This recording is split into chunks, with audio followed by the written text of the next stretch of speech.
जब किसी खिलाड़ी का सर मेडल पहनने के लिए झुकता है तो सारे हिंदुस्तान का सर ऊंचा उठ जाता है। जब किसी खिलाड़ी की धड़कनें बढ़ती हैं तो सारे हिंदुस्तान का दिल थम जाता है। जब कोई खिलाड़ी जीत के करीब होता है तो सारे देश के हाथ एक साथ दुआ में उठ जाते हैं। एक खिलाड़ी सारे हिंदुस्तान को एक कर देता है।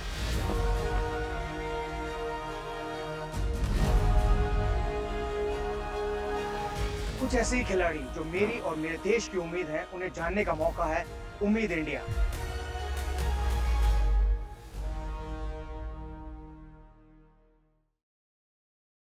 आज मिलते हैं एक ऐसे खिलाड़ी से जो न्यू एज इंडिया की पहचान है, जिसे खतरों का कोई डर नहीं, रफ्तार जिसकी साथी है, थ्रिल जिसका शौक है। इस न्यू इंडिया की नई सोच और नई अप्रोच वाली नई जनरेशन के खिलाड़ी हैं शिवा केशवन।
5 टाइम ओलंपियन और पहले इंडियन जिन्होंने ल्यूज स्पोर्ट्स में भारत को विंटर ओलंपिक्स में रिप्रेजेंट किया, शिवा केशवन। स्वागत है शिवा आपका। आपका जो खेल है बड़ा दिलचस्प, लेकिन भारत में बहुत कम लोग खेलते हैं, बहुत कम लोग जानते हैं। तो हमें पहले इस खेल के बारे में कुछ बताएं। पहले बात तो लूज एक एडवेंचर स्पोर्ट है। पहाड़ी इलाकों में, बर्फीली इलाकों में खेला जाता है। मैं वशिष्ठ मनाली का रहने वाला हूँ, तो हमारे लिए तो बचपन से ही ऐसे एक्टिविटीज, ऐसे स्पोर्ट्स हम लोग करते हैं। लूज बेसिकली एक स्लेज है, तो रेडी भी कह सकते हैं उसे। और आइस के ट्रैक में 150 के करीब स्पीड में हम चलाते हैं, और 1.5 किलोमीटर का पूरा लेंथ है इस ट्रैक को जो हमने तेज शोएब अख्तर गेंदबाजी करते हैं, उतनी स्पीड पे आप, वो भी बिना इंजन के और बिना ब्रेक्स भी नहीं है हमारे पास। जब हम इस गेम को शुरू करते हैं तो एक ही मतलब ऑप्शन है कि जल्द से जल्द फिनिश लाइन तक पहुंचे।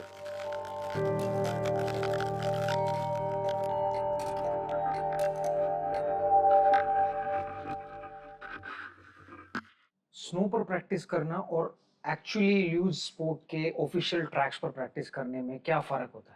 ये हमारा जो स्पोर्ट है उसका ऑफिशियल नाम है आर्टिफिशियल ट्रैक लूज। ये 1.5-2 किलोमीटर लंबा फ्रीजर है। और वो आइस को बड़े केयरफुली प्रिपेयर करते हैं ताकि हर एक जो एथलीट आए उसके लिए कंडीशंस सिमिलर हों।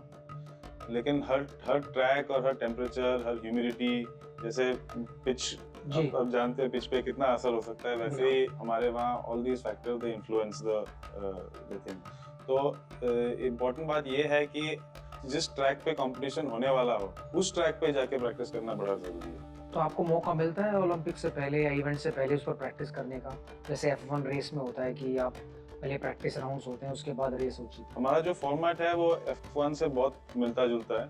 हमारे एक मिनिमम प्रैक्टिस रन्स होते हैं, फिर ऑफिशियल ट्रेनिंग रन्स होते हैं जिसमें उस रेस के लिए क्वालिफाई करना पड़ता है, और फिर वो अपना पोल पोजीशन वगैरह साबित होता है, एंड उसके बाद रेस होता है। ओलंपिक्स के लिए भी एक कोई मिनिमम रिक्वायरमेंट है कि कम से कम 20 रन उस ट्रैक पे एथलीट को लेना जरूरी है, जिससे पहले वो कंपटीशन कर पाए। तो लूज में ऐसा क्या खास लगा आपको? जिसने आपको मोटिवेट किया हो या लूज की तरफ आपको दीवाना बना दिया? काफी अजीब सी बात है, लेकिन कई लोग लूज को एक हाई एड्रेनलिन और एडवेंचर और एक्साइटिंग गेम मानते हैं, लेकिन मेरे लिए जब मैं लूज करता हूँ तो मुझे ऐसा लगता है कि बहुत ही मेडिटेटिव गेम है मेरे लिए। जितने स्पीड में हम जाते हैं मुझे ऐसा लगता है कि समय रुक जाता है।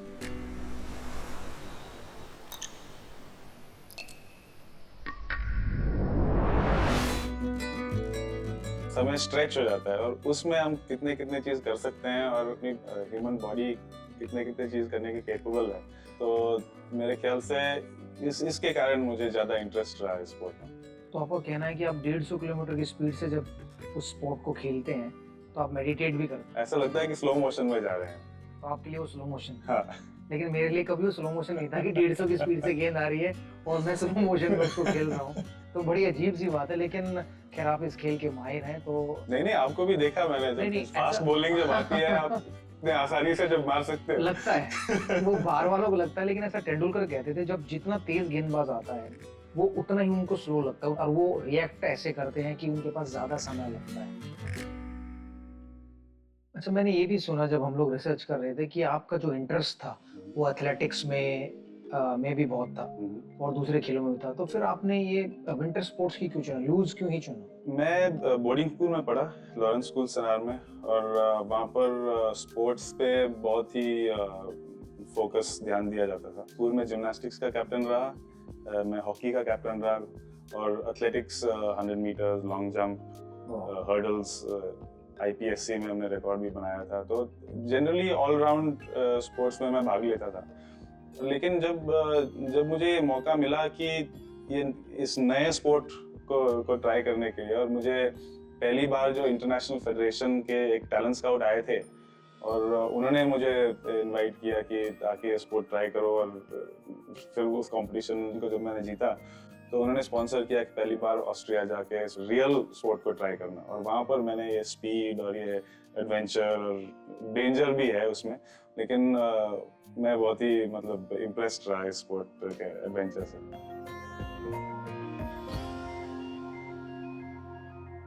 तो वो कौन सा पॉइंट था जब स्पोर्ट्स को आपने प्रोफेशनली खेलने का मन बनाया? मैं जर्मनी में एक बार ट्रेनिंग कर रहा था ये इंटरनेशनल फेडरेशन की प्रोग्राम से, और वहाँ पर एक वर्ल्ड लेवल का कप था और मुझे निमंत्रित किया गया वहाँ पर ये रेस को ओपन करने के लिए, not as a official participant, क्योंकि उन्होंने सोचा इंडिया का ये पहला खिलाड़ी है, थोड़ा मतलब इसमें कलर आ जाएगा इस गेम में।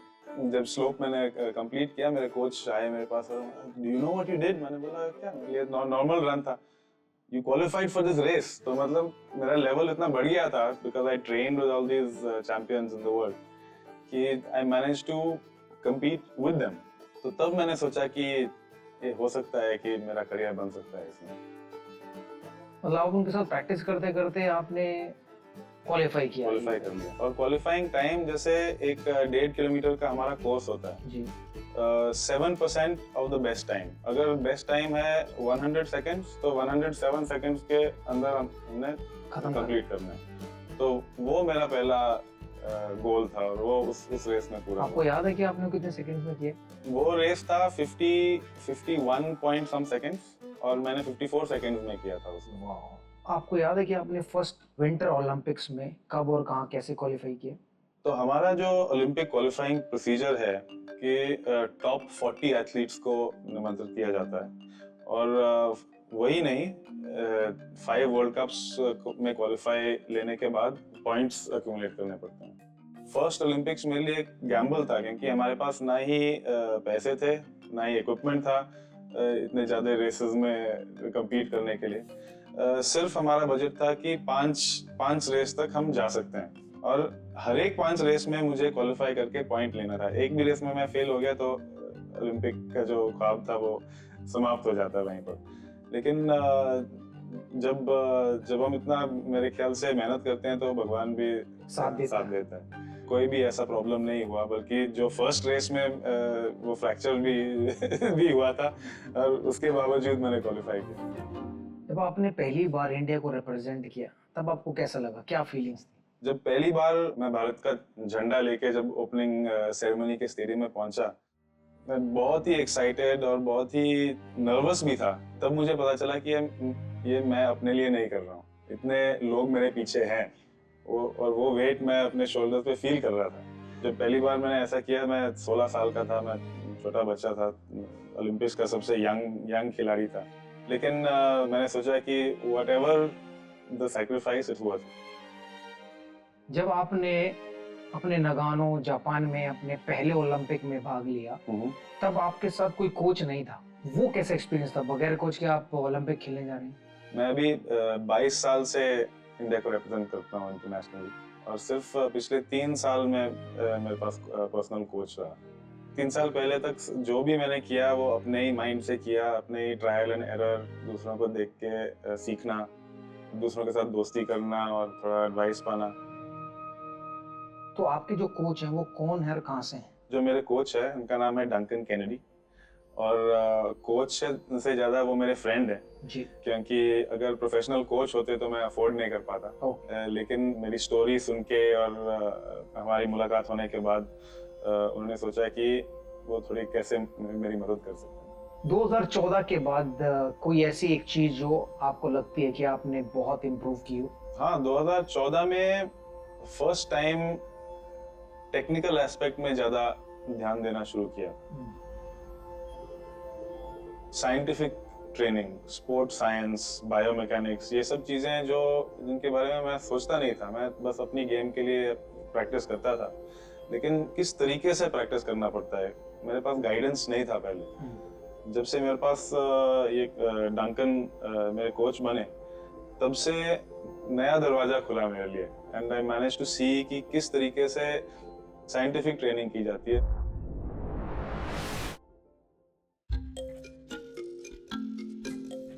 लूज स्पोर्ट्स इंडिया में तो कहीं भी नहीं होगा और ना इसकी कोई प्रैक्टिस फैसिलिटीज होंगी इंडिया में, तो फिर आप जब इंडिया में होते हो तो इसकी प्रैक्टिस करते कहाँ हैं? इंडिया में प्रैक्टिस करने के लिए हमने स्लेज को थोड़ा मॉडिफाई किया हुआ है। जो स्लेज के नीचे जो ब्लेड्स हैं, जो आइस को काट के जाते हैं, उसको निकाल के हमने पहिए डाले हुए हैं, रोलर ब्लेड व्हील्स। अच्छा। तो इस तरीके से हम स्लेड डायरेक्टली रोड पे चला सकते हैं। और जो हमारे मनाली और रोहतांग पास का जो हाईवे है, वहाँ पर मतलब ऑफ सीजन में जब ट्रैफिक कम होता है तो उसी रोड पे हम चला के, तो जिस पर गाड़ियाँ जाती हैं, जिस पर गाड़ी के साथ गाड़ी को ओवरटेक करते हुए जाते हैं। और उसकी स्पीड क्या होती होगी? उसकी स्पीड लगभग 60-70 किलोमीटर तक तो पहुंच ही जाते हैं हम। तो वो डेंजरस नहीं है? हाँ, डेंजरस हो सकता है अगर प्रॉपर मतलब किसी को टेक्निक मालूम नहीं है। पूरी प्लानिंग करके जाना पड़ता है, सूट पहन के, हेलमेट पहन के, और मुझे अभी मालूम है कि कैसा रोड है, कैसे कर्व्स आ रहे हैं, कहाँ से गाड़ी आ सकती है, तो वो सब माइंड में रख के प्रिपरेशन करना पड़ता है। तो क्या अपनी उस छोटी सी कार को आप स्लो भी कर सकते हैं, ब्रेक भी लगा सकते हैं? नहीं। बस एक चीज है जो हमारे स्पोर्ट का मतलब हार्ट है कि उसमें ब्रेक नहीं होना चाहिए, तो इसलिए मैंने सोचा कि मॉडिफाई करके कोई ब्रेक ना डाला जाए। जो आपका ये लूज होता है, जो आपकी कार होती है, इसके अंदर सस्पेंशन तो होती नहीं है, तो जितना भी वो असर आता है उसका सब बॉडी पे आता है, तो आपकी कैसे बॉडी प्रिपेयर होती है या कैसे उसको झेलते हो? जो वाइब्रेशंस है वो शायद हमारे स्पोर्ट का बहुत ही की फैक्टर है, क्योंकि जितने ही वाइब्रेशंस, जितने ही ऐसे खटखटाहट होगी, उतना ही स्पीड कम होगी। तो हमारी बॉडी इतनी रिलैक्स होनी चाहिए कि वो वाइब्रेशंस को ऑब्जॉर्व कर सके। तो रेगुलेशंस के वजह से हमारे स्लेज में ज़्यादा ये शॉक ऑब्जॉर्वर्स वगैरह नहीं हो सकते। तो हमें अपने बॉडी को ऐसे ट्रेन करना है कि even though you are going so fast और इतना जी फोर्स और इतना एक्साइटमेंट है, अपने माइंड को एकदम काम करके अपने बॉडी को रिलैक्स रखना है, और वो बॉडी जैसे ही रिलैक्स होगा, जो भी छोटा बम्प होगा इसमें, उसको पूरी तरह अब्जॉर्ब करें। शिवा, मुझे अपने डेली रूटीन के बारे में बताइए। मेरा डेली रूटीन साल भर बदलता रहता है। हमारे जो ट्रेनिंग का मकसद है कि जो मेन कंपटीशन है उसमें हमारे परफॉर्मेंस को पीक होना चाहिए। जैसे विंटर में जब मैं ट्रैवल करता हूँ तो 6 घंटे दिन में मैं ट्रेनिंग करता हूँ। उनमें 4 घंटे टेक्निकल ट्रेनिंग है और 2 घंटे फिजिकल ट्रेनिंग है। अभी जो समर का टाइम है जिसमें हम प्रेपरेशन फेज कहते हैं, तो उसमें 3-4 घंटे फिजिकल ट्रेनिंग है और 1 घंटा मेंटल ट्रेनिंग है। एक और फेज ऑफ ट्रेनिंग जो सबसे फर्स्ट फेज है वो रेजिस्टेंस है कि बॉडी को तैयार करना है, मतलब जो भी चैलेंजेस आगे आएंगे, तो long distance running, stretching, flexibility, meditation भी, योगा। ज़्यादा स्पोर्ट्स में जो मेंटल एस्पेक्ट है वो बहुत इंपॉर्टेंट है। कंसंट्रेशन, डिस्ट्रैक्शंस को कैसे ख़त्म करना, और वही नहीं, अपनी ब्रीदिंग को अपने फिजिकल एक्सरसाइज के साथ कैसे कोऑर्डिनेट करना, तो उससे हमारा बेस बनता है। तो ये मेरे ख्याल से 3 फेज में है हमारा ट्रेनिंग। अच्छा, आप जब ओलंपिक खेलने गए तो उस समय इस खेल को खेलने के लिए जितने भी फंड की जरूरत होती थी वो आपको खुद ही इकट्ठे करने पड़ गए, तो वो आप कैसे करते थे? फंड्स के लिए मैंने बहुत ही एवेन्यूज में ट्राई किया। फ्रेंड्स और फैमिली से उन्होंने भी कंट्रीब्यूशन मांगे। उसके बाद जब मुझे और फैसिलिटीज और इक्विपमेंट की जरूरत थी, तो मैं जाके कंपनीज को मैं प्रेजेंटेशन देता था कि आप हमें सपोर्ट करो, आपको ब्रांडिंग मिलेगा, थोड़ा आप एडवर्टाइजिंग मार्केटिंग कर सकते हो, ये स्पोर्ट के इमेजेस यूज करके। लेकिन आसान नहीं था। तब 2008 में अभिनव बिंद्रा ने सब पहला गोल्ड मेडल जीता है ओलंपिक स्पोर्ट्स में। जी। तब हमारे देश का जैसे एटीट्यूड बदल गया दूसरे स्पोर्ट्स के लिए। आप अपना सबसे बड़ा सपोर्टर किसे मानते हैं? मेरे करियर में बहुत सपोर्टर्स थे और हैं, लेकिन सबसे बड़ी सपोर्टर मेरी वाइफ, क्योंकि मुझे सपोर्ट करने के लिए, मतलब अपना जो मैनेजमेंट में वो काम करती थी, कंसल्टिंग फर्म में काम करती थी, वो सब छोड़ के मेरे मैनेजर बन गई। ओके। और जो पहला मुझे स्पॉन्सर मिला वो उसी के कारण, क्योंकि वो जानती थी कि कैसे अप्रोच करना है, कैसे प्रेजेंटेशन बनाना है। ओके। और एक साथ में हमने जैसे 100 कंपनीज से ज़्यादा एप्लीकेशंस दिए थे हमने, उसके बाद पहला स्पॉन्सर हमें मिला। तो आपकी वाइफ को भी कभी डर नहीं लगा कि आप जो स्पोर्ट खेलते हैं उसमें इंजरी हो सकती है? She has a lot of faith in me.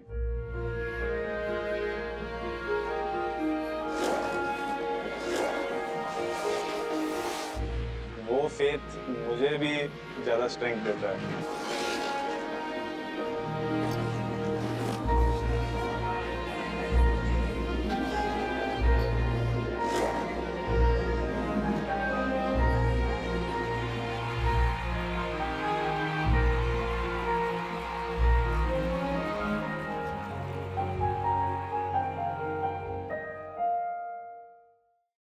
मैंने सुना है कि आपको इटली ने भी सिटीजनशिप देने की कोशिश की थी बट आपने वो रिजेक्ट कर दी, ये बात सही है?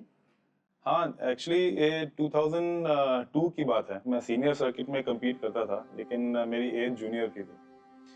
तो एक बार इटालियन के हेड कोच मेरे पास आए, और उन्हें पता चल गया था कि मेरी मदर इटालियन है, और उनके जो भी जूनियर्स थे उनसे तो बेटर मैं compete करता था। तो उन्होंने कहा कि why don't you join the Italian team? तो मैंने उस बात को ज़्यादा सोचा भी नहीं उसके बारे में, क्योंकि जिस रीज़न के लिए मैं स्पोर्ट करता था, वो दूसरे देश को जाके रिप्रेजेंट करता, तो वो सारी फीलिंग खत्म हो जाती। बहुत लोगों ने मुझे कहा कि क्यों ऑफर को रिजेक्ट किया, शायद अच्छी सैलरी मिलती, अच्छे इक्विपमेंट मिलते, वो सब तो ठीक है, लेकिन फिर मैं अपने घर नहीं होता।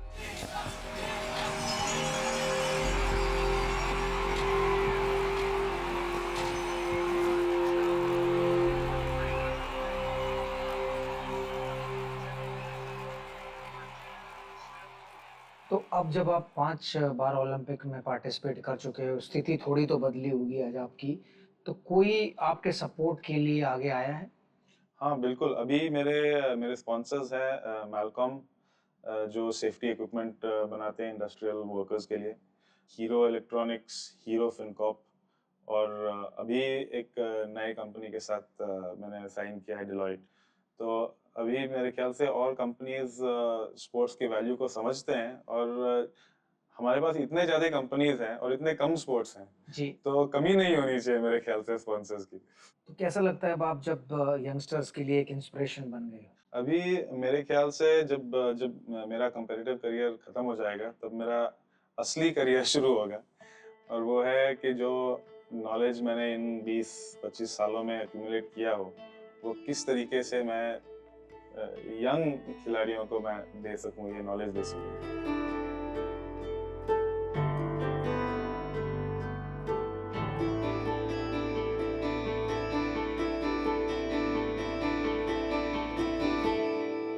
एक खिलाड़ी को उसकी परफॉर्मेंस के बेस्ट रिजल्ट्स तभी मिल पाते हैं जब उसको सपोर्ट करने वाले उसी तरह का पैशन रखते हैं। लकीली शिवा को सेफ्टी गियर बनाने वाली कंपनी मेलकॉम का साथ मिला, जिन्होंने शिवा और उनके स्पोर्ट्स पर भरोसा जताया। मेलकम के एग्जीक्यूटिव डायरेक्टर मिस्टर गिरिराज मल मेरे साथ हैं।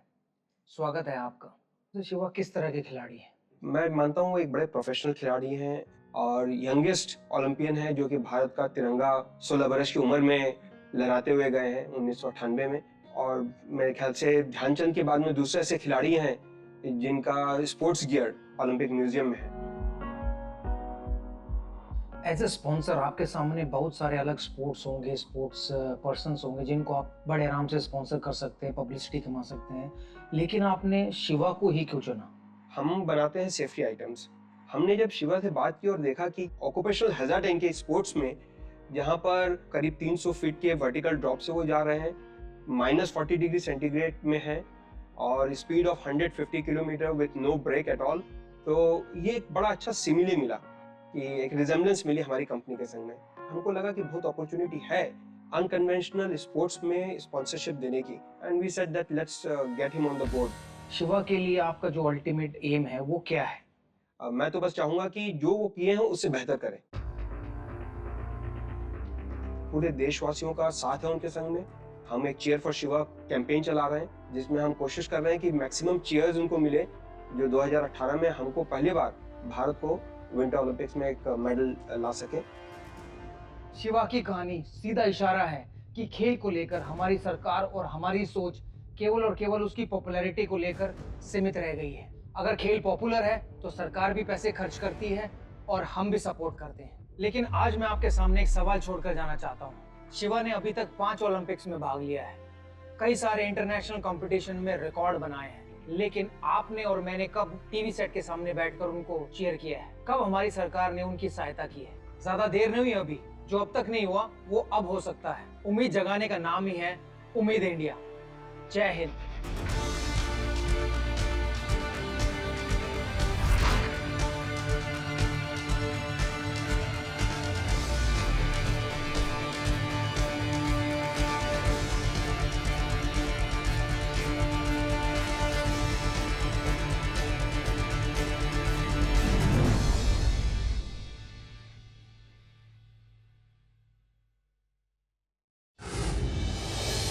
Like, share, subscribe and click on the bell icon to never miss an update from Epic.